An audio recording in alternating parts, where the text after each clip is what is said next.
अस्सलाम वालेकुम नाजरीन, डॉक्टर ताहिर प्रोग्राम हालात हाजरा में आपकी खिदमत में हाजिर हूँ। जब आलमी ताकतें किसी मुल्क की सालमियत को कमज़ोर करना चाहती हैं तो सबसे पहले वो उस मुल्क की आवाम में तकसीम पैदा करती हैं। लेकिन अगर हम पाकिस्तान के सियासी माहौल को देखें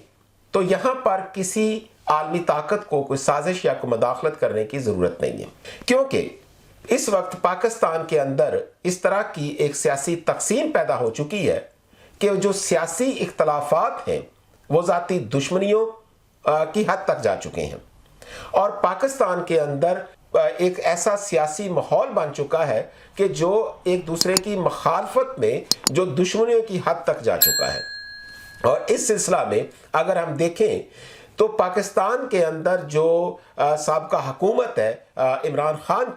इमरान खान ने 2014 के बाद से और फिर अपने दौरे हुकूमत में मुल्क के अंदर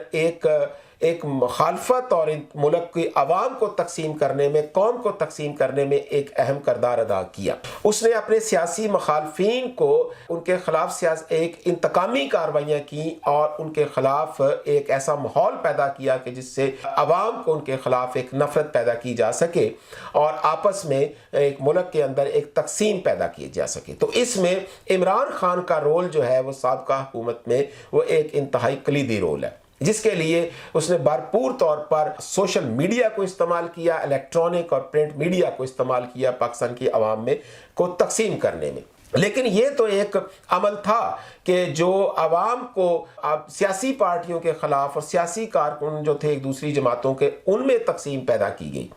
लेकिन अब उसकी एक एडवांस जो सूरत हाल है, एक और अगली जो उसकी स्टेज है वो आ चुकी है। वो स्टेज क्या है? वो ये है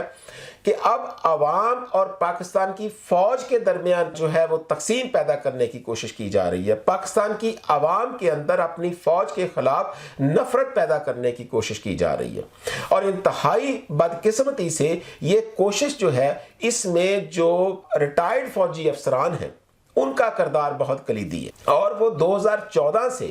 एक खास एजेंडे के ऊपर काम कर रहे हैं और उनकी पसंद और नापसंद का खास अमल दखल है इस सिलसिला में। और वो इस सिलसिले में ट्विटर को, सोशल मीडिया को और अपने व्लॉग के ज़रिए, अपने वीडियोस के ज़रिए आवाम के अंदर एक नैरेटिव पैदा करना चाह रहे हैं कि जो फ़ौज की मौजूदा क़यादत है, जो मौजूदा पाकिस्तानी फ़ौज है पाकिस्तान की, वो पाकिस्तान के मफादात के अगेंस्ट है और वो जो आलमी ताकतों के मफादात है उनका तहफ़्फ़ुज़ कर रही है। तो ये ऐसा अमल है कि जो पाकिस्तान की फ़ौज के अंदर इंटरनल एक कॉन्फ्लिक्शन पैदा कर सकता है, उनके अंदर इंटरनल एक अनरेस्ट पैदा कर सकता है फ़ौज के अंदर। तो ये जो रिटायर्ड फ़ौजी अफसरान और कुछ सियासी जो लोग हैं उनकी तरफ से ये जो अमल है ये इंतहाई ख़तरनाक अमल है, क्योंकि किसी भी मुल्क की जो असल ताकत है वो उसके न्यूक्लियर आर्सनल्स नहीं होते,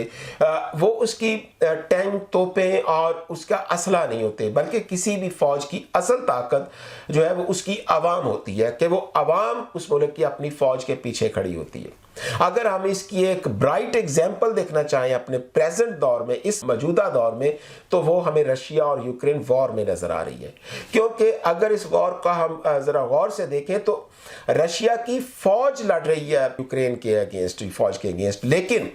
यूक्रेन की आवाम खड़ी है अपनी फ़ौज के पीछे। यूक्रेन की फ़ौज के पीछे उसकी आवाम भी उसके साथ खड़े होकर लड़ रही है।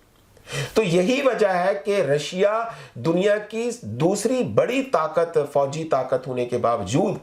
वो 2-2.5 महीनों से वो यूक्रेन को वो शिकस्त नहीं दे सका, बल्कि यूक्रेन की फ़ौज और यूक्रेन के अवाम रशिया के ख़िलाफ़ भरपूर जो है वो मदाफ़त कर रहे हैं और वो अपना डिफेंस कर रहे हैं।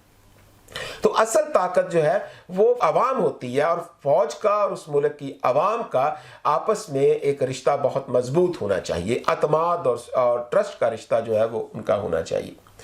तो इसलिए ये जो मौजूदा अमल है जो रिटायर्ड फौजी अफसरान का है या कुछ सियासी अकाबरीन का है, ये इंतहाई अफसोसनाक है।